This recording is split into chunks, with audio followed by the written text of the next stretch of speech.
Movie का आगाज दो नेबरिंग किंगडम से होता है। एक किंगडम ह्यूमंस का है जिसे एक लालची किंग हेनरी रूल करता है, जबकि दूसरा किंगडम मोर्स का है जिसमें मैजिकल क्रिएचर्स रहती हैं। मोर्स में एक ट्री पर एक छोटी उम्र की फेरी मलेफिसेंट रहती है और उसकी उधर हर क्रिएचर से दोस्ती होती है। एक दिन वहाँ ह्यूमन किंगडम से एक बच्चा आता है और रिवर ऑफ ज्यूल से ज्यूल चोरी करता है। मलेफिसेंट को पिक्सीज, नॉटग्रास, हिसलवेट और फ्लिटर से ह्यूमन के आने का पता चलता है और वो उससे मिलने जाती है। वो उससे ज्यूल लेकर रिवर में फेंकती है और फिर उसे अपने साथ ह्यूमन किंगडम की तरफ ले जाती है। रास्ते में बच्चा बताता है कि उसका एम है कि वो एक दिन कैसल में जाए, लेकिन अभी तो वो ऑर्फन होने की वजह से बाढ़ में रहता है। जब वो रास्ते जुदा करने लगते हैं तो वो बच्चा अपना नाम स्टेफन बताकर हाथ आगे करता है। मलेफिसेंट हाथ मिलाते ही दर्द में पीछे होती है और स्टेफन के पूछने पर बताती है कि उसने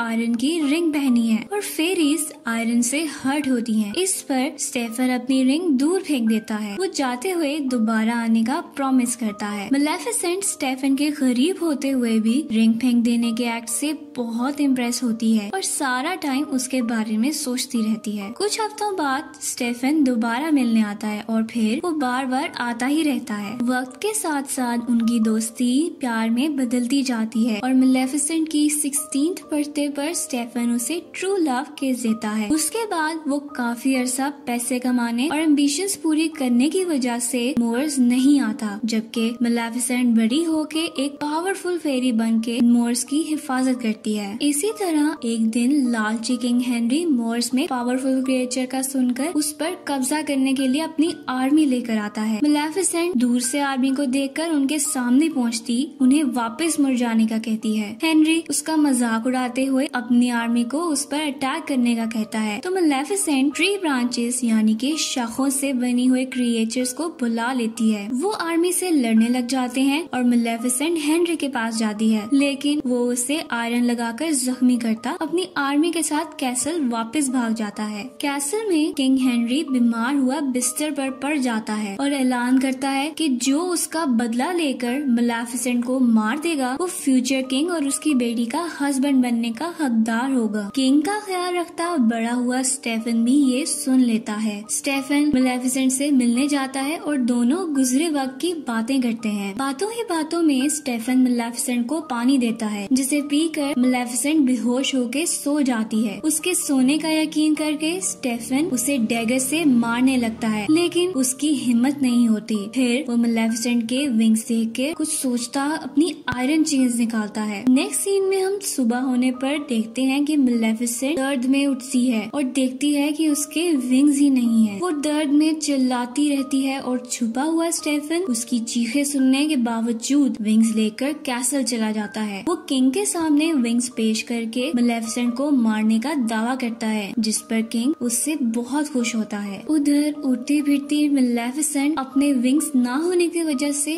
अब चलने पर मजबूर हो चुकी है। एक फेरी के लिए उसकी विंग्स बहुत जरूरी है, इसलिए मलेफिसेंट स्टेफन के धोखे और विंग्स के ना होने पर अभी तक गम में है। एक दिन यूं ही चलते हुए उसे एक ह्यूमन एक कौवे का शिकार करता दिखता है और वो क्रो को अपने मैजिक से इंसान में बदल देती है। ऐसा होता देखकर इंसान भाग जाता है। वो क्रो अपना नाम डेविल बताता है और मलेफिसेंट की जान बचाने की वजह से उसका सर्वेंट बन जाता है। मलेफिसेंट उसे ह्यूमन किंगडम खबर लेने भेजती है, तो वो वापस आकर बताता है कि स्टेफन किंग की बेटी से शादी करवाकर किंग बन गया है। इस बिट्रेयल पर मलेफिसेंट दिल बर्दाश्ता होती मोर्स को डार्क किंगडम में बदलकर सब क्रिएचर्स पर रूल करने लग जाती है। कुछ वक्त गुजरता है और एक दिन डेविल मलेफिसेंट को आकर बताता है कि स्टेफन की बेटी पैदा हुई है, जिसकी सेलिब्रेशन रखी गई है। सेलिब्रेशन में स्टेफन अपनी क्वीन के साथ थ्रोन पर बैठा होता है। जब वही 3 पिक्सीज आती हैं, वो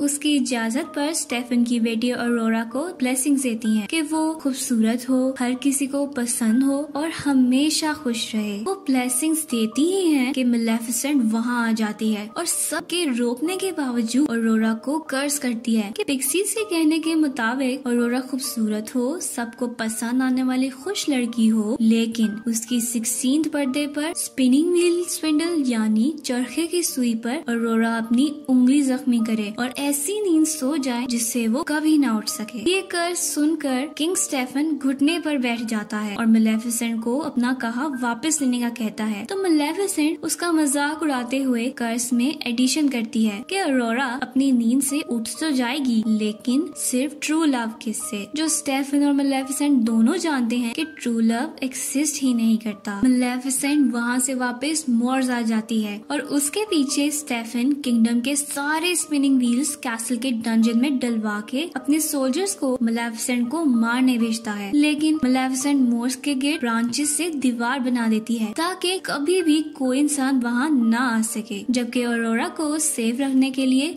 स्टेफन उसे पिक्सीज के साथ उसकी 16th बर्थडे तक छुपाए रखने का कहकर फॉरेस्ट के एक कॉटेज में भेज देता है। पिक्सीज बच्चे के लिए ह्यूमन फॉर्म में तो आ जाती हैं, लेकिन उन्हें उसका ख्याल रखने का कुछ भी पता नहीं होता।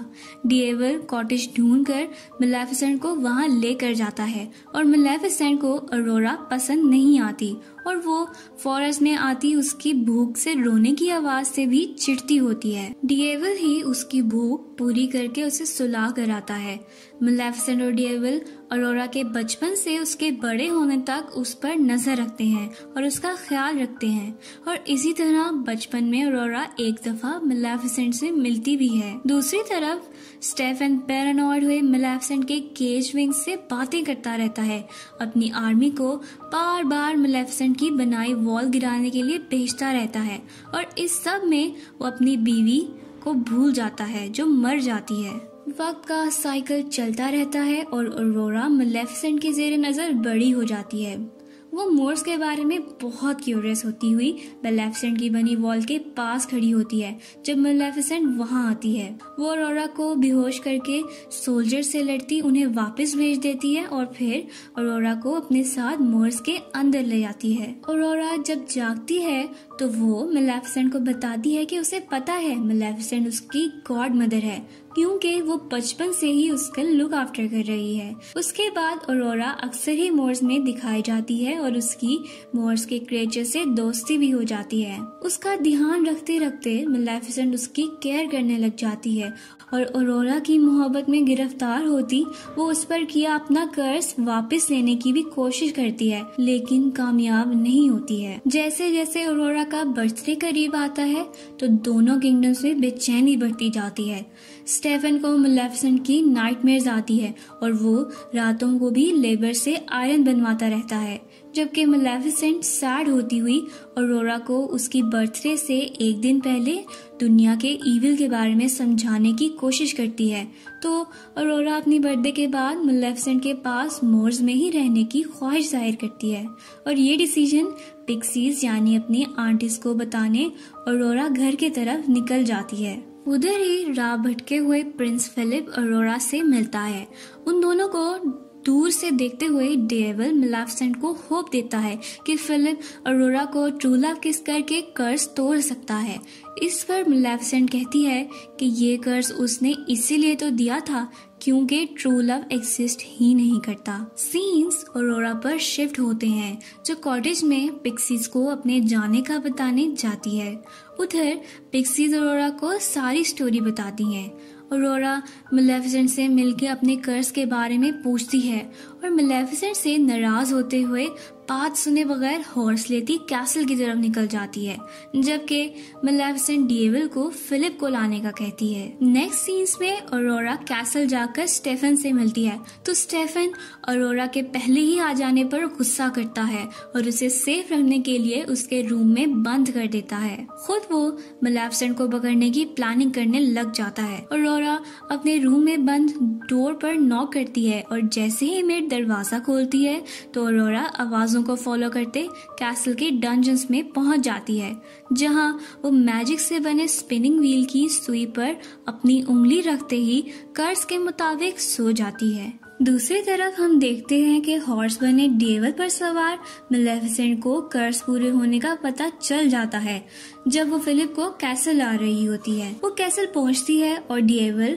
आयरन ट्रैप्स देखकर अंदर जाने से मना करता है, लेकिन मेलेफिसेंट ट्रैप्स पार करती फिलिप को लिए ऑरोरा के पास आती है। ऑरोरा के रूम में मौजूद पिक्सीज फिलिप को ऑरोरा को ट्रू लव किस करने का कहते हैं। फिलिप उनकी बात मानते हुए किस करता है, लेकिन ऑरोरा जागती नहीं है। पिक्सीज उसे लेकर रूम से बाहर जाती हैं, तो मेलेफिसेंट आंखों में आंसू लिए ऑरोरा से माफी मांगती उसके फोरहेड पर किस करती है। इधर आता है प्लॉट में ट्विस्ट और हम देखते हैं कि मेलेफिसेंट के ट्रू मदरली लव की वजह से ऑरोरा जाग जाती है। वो एक दूसरे को देखकर खुश होते हैं, जबकि कैसल की दूसरी तरफ स्टेफन को मेलेफिसेंट के कैसल के अंदर होने का बताया जाता है। मेलेफिसेंट ऑरोरा को मोर्स ले जाने के लिए कैसल के हॉल तक पहुंचती ही है, तो उस पर आयरन चेन्स फेंककर उसे कमजोर कर दिया जाता है। ऑरोरा को गार्ड्स आगे बढ़ने नहीं देते और अपने बचाव के लिए मेलेफिसेंट डेविल को ड्रैगन बना देती है। डेविल सोल्जर्स को गिराकर मेलेफिसेंट से चेन्स हटा देता है, लेकिन गार्ड्स उसे पकड़ लेते हैं और मेलेफिसेंट को आयरन शील्ड में घेर लेते हैं। मेलेफिसेंट ड्रैगन की आग से तबाह होता कैसल देखकर ऑरोरा को भाग जाने का कहती है और उसके जाते ही आयरन आर्मर में स्टेफन मेलेफिसेंट की तरफ आता है। वो आयरन चेन से उसे दूर फेंककर मारने ही लगता है कि ऑरोरा के थ्रू केज से आजाद करदा मेलेफिसेंट के विंग्स उससे आके अटैच हो जाते हैं और मेलेफिसेंट फिर से पावरफुल हो जाती है। वो सोल्जर्स को गिराती डेविल को आजाद करवा देती है और अपने पांव पर लगी स्टेफन की चेन से उसको घसीटती हुई विंडो तोड़ती कैसल से बाहर ले जाती है। वो कैसल की छत पर स्टेफन को लेकर आती है और अपनी चेन उतारने के बाद उसको मारने लगती है, लेकिन उसकी हिम्मत नहीं हो पाती।